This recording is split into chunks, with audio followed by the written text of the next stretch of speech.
नमस्कार दोस्तों, मैं मुदिता आपका स्वागत करती हूँ मेरे चैनल लक्ष्य आईएएस पे। देखिए कितनी शानदार बात कही गई है। सफलता की लड़ाई अकेले ही लड़नी पड़ती है, सलाब उमड़ता है जीत जाने के बाद। दोस्तों, आप जब तक संघर्ष कर रहे हैं तब तक आप अकेले ही रहते हैं, लेकिन जिस दिन आप सफल हो जाते हैं उस दिन हर कोई आपकी बात करता है, बोलता है कि ये मेरे साथ पढ़ता था, मेरे कॉलेज का है, मेरे होटल में आता था। और जिसको आप नहीं जानते वो भी आपकी बात करेंगे। इसलिए आप लोगों की बातों में मत आइए और अपनी पढ़ाई पर ध्यान दीजिए। चलिए चलते हैं हम अपने चैप्टर की तरफ, राष्ट्रपति की शक्तियाँ। दोस्तों, मैंने आपको पिछले चैप्टर में राष्ट्रपति की शक्तियाँ पढ़ाया था, जिसमें हमने पढ़ा था राष्ट्रपति की कार्यकारी और वित्तीय शक्तियाँ। मैंने आपको पढ़ाया था राष्ट्रपति की 7 तरह की शक्ति होती हैं, कार्यकारी, वित्तीय, विधायी, आपातकालीन। तो आज जो बाकी बची हुई शक्तियाँ हैं हम उनका अध्ययन करेंगे एक एक के करके। तो आइए शुरू करते हैं। वित्तीय शक्तियाँ क्या होता है, मैंने कल भी आपको बताया था कि वित्तीय शक्तियाँ मतलब होता है पैसों से जुड़ा, यानी कि धन से जुड़ा हुआ जो होता है वो होती है वित्तीय शक्तियाँ।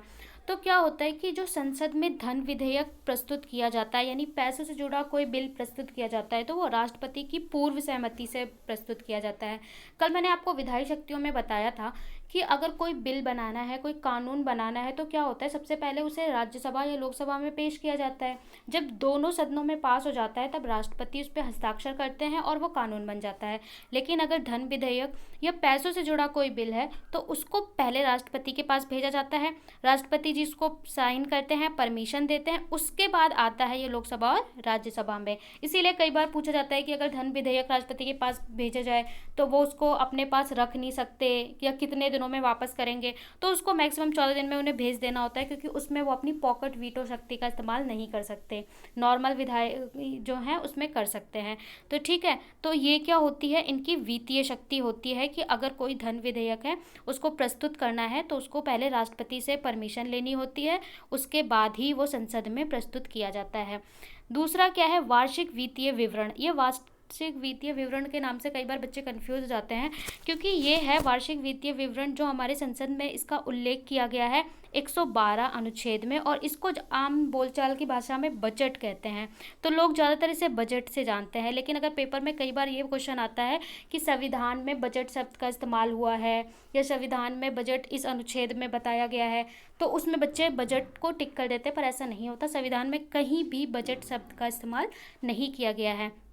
भारतीय संविधान में इसे वार्षिक वित्तीय विवरण के नाम से जाना जाता है, जो अनुच्छेद 112 में है। तो हर साल जो वार्षिक वित्तीय विवरण यानी पूरे साल का जो खर्च और उसका ब्यौरा रखा जाता है वो अनुच्छेद 112 के तहत, वो भी कौन प्रस्तुत करता है, राष्ट्रपति प्रस्तुत करते हैं। मतलब राष्ट्रपति की सलाह से प्रस्तुत किया जाता है फाइनेंस मिनिस्टर के द्वारा। तो राष्ट्रपति की सलाह, पूर्व सलाह से तब प्रस्तुत किया जाता है। ये भी क्या है, राष्ट्रपति की शक्ति है। इसके बाद वित्त आयोग का गठन करते हैं। वित्त आयोग क्या होता है, वित्त आयोग होता है जिसका हर 5 साल में गठन किया जाता है, मतलब हर 5 साल में बनाया जाता है। उसमें एक उसके हेड होते हैं और 4 उसके आयुक्त होते हैं। तो इनका जो चुनाव है, मतलब इनकी जो नियुक्ति की जाती है, वो भी कौन करता है, राष्ट्रपति करते हैं। और जो वित्त आयोग है, ये वित्त आयोग के बारे में अनुच्छेद 280 के तहत बताया गया। अब आप बोलेंगे इतने सारे अनुच्छेद हम कैसे याद रखेंगे। आपको सारे अनुच्छेद याद रखने की ज़रूरत नहीं है, जो जो अनुच्छेद इंपॉर्टेंट होते हैं वो याद रखना होता है, जैसे कि मौलिक अधिकार, नीति निर्देशक तत्व, और बीच में कुछ कुछ अनुच्छेद हैं जो बहुत इंपॉर्टेंट होते हैं, वो मैं बता देती हूँ, वो याद करना होता है। तो जो वित्त आयोग है इसका गठन करते हैं राष्ट्रपति, और उसमें ये वित्त आयोग काम क्या करता है, ये है हमारा केंद्र यानी कि सेंटर, और ये है हमारा राज्य। अब क्या होता है, जो कर, जो सारी जनता टैक्स देती है, जो पूरा कर कलेक्ट होता है, तो उसको कितना कितना शेयर बांटा जाएगा केंद्र और राज्य में, ये बताता है वित्त आयोग। इसका फैसला लेता है और हर 5 साल पे बनाया जाता है। ठीक है, ये कितने तरीके से, ये बड़ा भाई है या छोटा भाई, पैसों का विभाजन कैसे होगा, यानी कि टैक्स का जो कर है उसका विभाजन केंद्र और राज्य में कैसे होगा, ये बताता है हमारा वित्त आयोग मिलके। तो इसका गठन कौन करते हैं, राष्ट्रपति। तो हमने पढ़ा कि राष्ट्रपति धन विधेयक जो है उसे प्रस्तुत करने की अनुमति कौन देता है, राष्ट्रपति देते हैं। वार्षिक वित्तीय विवरण यानी जो बजट पेश होता है वो भी राष्ट्रपति की सहमति से, और वित्त आयोग का गठन भी कौन करते हैं, राष्ट्रपति करते हैं। ठीक है, इसके बाद हम चलते हैं नेक्स्ट पे, न्यायिक शक्तियाँ। न्यायिक मतलब न्याय से जुड़ी हुई। अब इसका मतलब ये नहीं है कि राष्ट्रपति भी न्यायालय खोलेंगे, वो हमारा न्यायालय अलग काम करता है, लेकिन इसमें कुछ स्थिति में होता है कि राष्ट्रपति के पास ये शक्ति है कि वो दंड में कुछ काम कर सके। ठीक है, तो इसके लिए क्या है, सबसे पहले उच्चतम न्यायालय और उच्च न्यायालय के मुख्य न्यायाधीश और बाकी जो अन्य न्यायाधीश हैं उनकी नियुक्ति करते हैं। जो सुप्रीम कोर्ट और हाई कोर्ट के जो मुख्य न्यायाधीश होते हैं उनकी नियुक्ति कौन करता है? राष्ट्रपति करते हैं। इसके अलावा जो बाकी बचे हुए भी हाई कोर्ट और सुप्रीम कोर्ट के न्यायाधीश होते हैं, जज होते हैं, उनकी नियुक्ति कौन करते हैं? राष्ट्रपति। एक ये न्यायिक शक्ति हो गई, क्योंकि न्यायालय से जुड़ी हुई है इसलिए इसे न्यायिक शक्ति कहते हैं। उसके बाद क्या है, अनुच्छेद 143 के अनुसार किसी विधि या उच्चतम, हाँ, वो सलाह ले सकते हैं। मतलब क्या है कि अगर कभी ऐसा राष्ट्रपति को लगता है कि उन्हें किसी विषय पे संवैधानिक क्लैरिटी चाहिए, या फिर उन्हें लगता है कि ये असंवैधानिक है, या उन्हें राय चाहिए, तो वो क्या करते हैं कि सर्वोच्च न्यायालय के मुख्य न्यायाधीश से सलाह ले सकते हैं। कौन से अनुच्छेद के तहत? 143। ये क्वेश्चन पूछा जाता है किस अनुच्छेद के तहत राष्ट्रपति उनसे सलाह ले सकते हैं। कई बार क्वेश्चन आया है पेपर में, वनडे एग्जाम में। तो अनुच्छेद 143। फिर एक और क्वेश्चन आता है कि क्या जो सुप्रीम कोर्ट के जज हैं वो सलाह देंगे, क्या राष्ट्रपति को मानना उसके लिए बाध्यकारी होगा? नहीं, राष्ट्रपति की मर्जी है कि वो उस सलाह को माने या ना माने, उनके लिए कोई बाध्यकारी नहीं है। चलते हैं नेक्स्ट पे, अनुच्छेद 72, किसी अपराध के लिए दोष सिद्धि। ये बहुत इंपॉर्टेंट है, ये अनुच्छेद आपको याद करना पड़ेगा। अनुच्छेद 72 ये कहता है कि अगर कोई किसी व्यक्ति का दोष सिद्ध हो गया हो, मतलब उसे बता दिया हो अदालत ने कि अब उसका सिद्ध हो चुका है कि, तो और उसे सज़ा भी मिल चुकी है, अब क्या करे, वो क्षमा याचना के लिए राष्ट्रपति को आवेदन करता है। तो उसको राष्ट्रपति को कुछ हक है कि वो उसकी सज़ा को कम कर सकें, उस पर थोड़ा रोक लगा सकें, ठीक है। लेकिन वो न्यायालय की प्रक्रिया से बिल्कुल अलग होता है, वो राष्ट्रपति को थोड़ी अलग पावर दी हुई है। ऐसे ही राज्य में राज्यपाल के पास भी पावर होती है, ठीक है। तो हम चलते हैं कि वो किस किस केस में सज़ा को कम या उस पर अंकुश लगा सकते हैं। तो सबसे पहले है क्षमा। आपको इनके वर्ड और वर्ड का मीनिंग अच्छे से समझना है।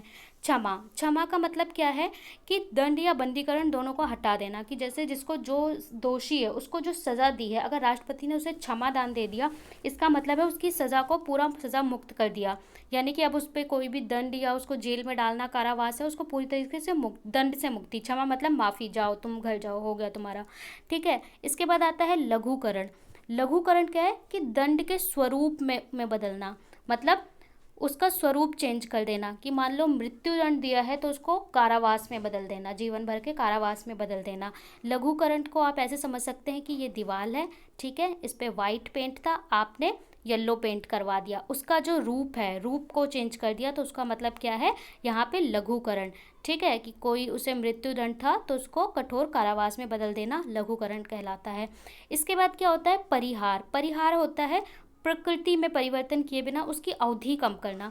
अवधि कम करना मतलब सज़ा जो उसको दी है वो वही रहेगी, बस थोड़े कम समय के लिए। आप ऐसे समझ सकते हैं, परी, परी छोटा है तो सज़ा को छोटा कर देना, कम कर देना, ठीक है। परी से आप ऐसे रिलेट करके याद कर सकते हैं कि अगर 2 वर्ष का उसे कठोर कारावास दिया था तो 1 वर्ष का कठोर कारावास, मतलब कठोर तो रहेगा, जो सज़ा थी एज इट इज़ रहेगी, बस 2 साल के बदले अब क्या हो गई, 1 साल हो गई। तो इस तरीके से ये हो गई। इसके बाद होता है विराम। कुछ खास परिस्थितियों में क्या होता है कि उस पे जो उसकी सज़ा है उस पर विराम लगा दिया जाता है या फिर उसे कम कर दिया जाता है। ये कब होता है? कोई शारीरिक अपंगता है या कोई उसको प्रॉब्लम हो गई, या फिर महिलाओं के केस में कि वो गर्भावस्था की स्थिति में है, गर्भ धारण कर चुकी हैं या उनकी डिलीवरी होनी है, तो उस स्थिति में उनकी सज़ा पे विराम लगा दिया जाता है, यानी सज़ा कम कर दी जाती है, तो इसको हम बोलते हैं विराम।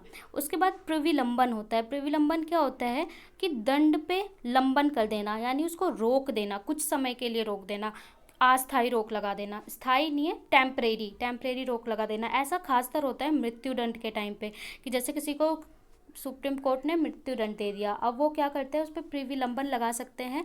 ये ऐसा किस लिए किया जाता है कि मान लो उसे जल्दबाजी में सज़ा दी है, या फिर क्या है कि जिसको दोषी है उसको समय मिल जाए कि वो क्षमा याचना के लिए एक बार अप्लाई कर सके, या फिर वो अपनी कानूनी राय ले सके और उसे याचना डालने का समय मिल जाए, इसलिए इसका इस्तेमाल करते हैं। तो इस तरीके से ये सारी हो गई राष्ट्रपति की न्यायिक शक्तियाँ, ठीक है। अब चलते हैं कूटनीतिक शक्तियाँ। कूटनीतिक शक्तियाँ क्या होता है कि जो अंतर्राष्ट्रीय शांति या समझौते जितने भी किए जाते हैं, अमेरिका के साथ समझौते करते हैं, चीन के साथ, ठीक है, अंतर्राष्ट्रीय सीमा को लेकर, या फिर हम करते हैं कि हम इस समुद्र क्षेत्र में हम कोई द्वीप बनाएंगे, ठीक है। तो इस तरीके से जितने शांति समझौते या फिर अंतर्राष्ट्रीय स्तर पर जो काम होते हैं वो भारत के सारे भारत के राष्ट्रपति के नाम पे होते हैं।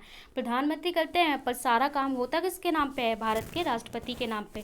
वो बात अलग है, संसद की राय लेनी इसमें अनिवार्य होती है, लेकिन संसद की सहमति से ही होता है, लेकिन होता किसके नाम पे है, राष्ट्रपति के नाम पे। इसके अलावा जो राजदूत भेजे जाते हैं भारत से अलग अलग देशों में, भारत के और अलग अलग देशों के राजदूत भारत में आते हैं, उनका वेलकम किया जाता है, वो भी राष्ट्रपति करते हैं। तो ये सारी कूटनीतिक शक्तियाँ हो गई अपनी शक्ति को बढ़ाने के लिए। इसके बाद आपातकाल शक्तियाँ होती हैं। आपातकाल शक्तियाँ क्या होती हैं कि जो आपातकाल लगता है हमारे यहाँ 3 तरह के आपातकाल हैं, मैंने आपको पहले भी पढ़ाया है, 352, 356 और 360। 352 4 ऐड कर दीजिए 56 और 4 ऐड कर दीजिए 60। ठीक है, 3 तरह के आपातकाल होते हैं। पहला राष्ट्रीय आपातकाल, यानी कि कोई सैनिक विद्रोह या फिर विदेशी आक्रमण हो जाता है तो वो होता है राष्ट्रीय आपातकाल। इसके अलावा होता है अगर किसी राज्य में, किसी पर्टिकुलर राज्य में जो विधानसभा नहीं है या संवैधानिक तंत्र पूरा स्थगित हो गया है, तो उस समय क्या होता है, राष्ट्रपति शासन लगा दिया जाता है।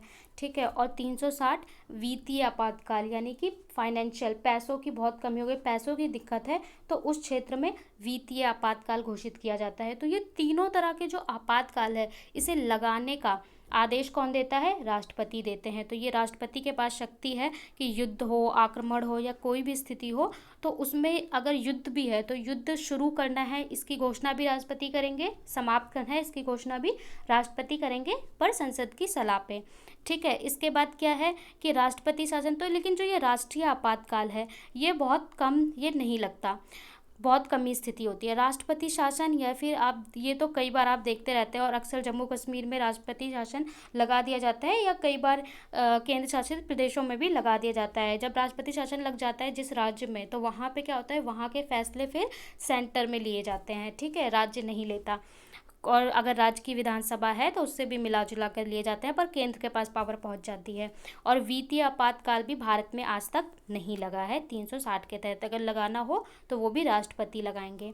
इसके बाद क्या आती है, सेना की शक्तियाँ आती हैं, मतलब कि जो हमारी आर्मी और पूरी ये सेना होती है डिफेंस की, इसमें क्या होता है, जो जल सेना, थल सेना और वायुसेना, तीनों के सर्वोच्च सेनापति होते हैं। तो इसका भी कई बार प्रश्न आता है कि सेना के सर्वोच्च सेनापति कौन होते हैं, तो बच्चे राष्ट्रपति और उपराष्ट्रपति में कंफ्यूज हो जाते हैं। तो इसके सेनापति कौन होते हैं, राष्ट्रपति होते हैं, उपराष्ट्रपति नहीं होते। उपराष्ट्रपति राज्यपाल के स्पीकर होते हैं। ठीक है, तो जो राष्ट्रपति होते हैं वो सभी सेनाओं के हेड होते हैं, सेनापति होते हैं।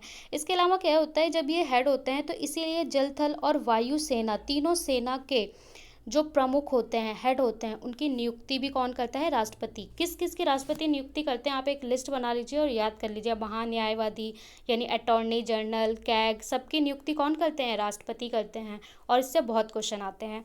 इसके बाद क्या है कि युद्ध व उसकी समाप्ति की घोषणा भी कौन करते हैं, राष्ट्रपति करते हैं। तो ये इनकी कैसी शक्तियाँ दिखाता है, ये इनकी सैन्य शक्ति दिखाता है। और इस तरीके से हमने राष्ट्रपति की सारी शक्तियाँ पढ़ ली। मैंने आपको पहले राष्ट्रपति पढ़ाया है, फिर राष्ट्रपति की कार्यकारी और विधायी शक्तियाँ हमने पिछले वीडियो में पढ़ा था, और बाकी बची हुई शक्तियाँ हमने इस वीडियो में देखा। कई बार प्रश्न आता है कि प्रधानमंत्री राष्ट्रपति से ज़्यादा पावरफुल है, राष्ट्रपति के पास कोई शक्ति नहीं है। अगर मेंस में लिखने को तो आप लिख सकते हैं कि नहीं, ऐसा नहीं है, कुछ मामलों में राष्ट्रपति के पास अधिक पावर है, जैसे कि आपातकाल की स्थिति में, जैसे कि अगर लोकसभा गठित करनी है तो उसमें स्वविचार की जो शक्ति है वो किसके पास होती है, राष्ट्रपति के पास, कि वो किसको आके बनाने को दे, कि कौन बनाएगा, ठीक है, कौन सरकार बनाएगा। तो इस तरीके से कुछ जगहों पे पावर किसके पास है, राष्ट्रपति के पास ज़्यादा है। तो इस तरीके से हमने राष्ट्रपति को पूरा चैप्टर अच्छे से पढ़ लिया। अब हम नेक्स्ट वीडियो में आगे लोकसभा, राज्यसभा, प्रधानमंत्री एक एक करके बढ़ेंगे। अगर आपको वीडियो अच्छा लगा है तो लाइक करें, शेयर करें, सब्सक्राइब करें, अपने दोस्तों के साथ भी शेयर करें और पढ़ते रहें। देखने के लिए धन्यवाद।